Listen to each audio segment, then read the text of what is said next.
Hello बच्चों, let's see the question. The question says the resolving power of the microscope increases on decreasing the wavelength of light.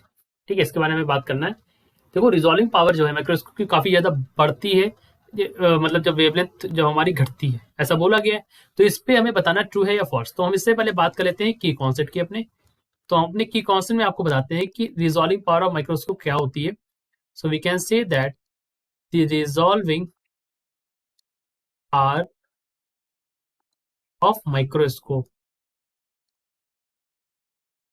That is equals to, किसके बराबर होती है, this is equals to, you can write that 2 mu sine beta divide by 1.22 lambda, ये होता है।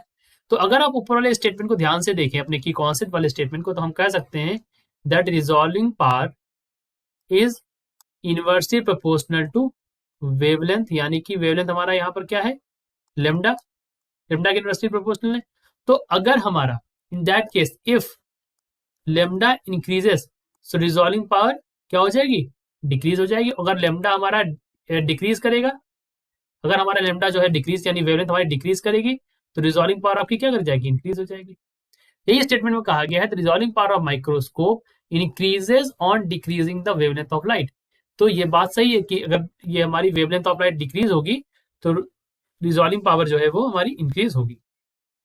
तो the given statement is true, हम कह सकते हैं जो हमारा स्टेटमेंट दिया गया है ये हमारा ट्रू है। So this is our answer. I hope you understood it well. Best of luck.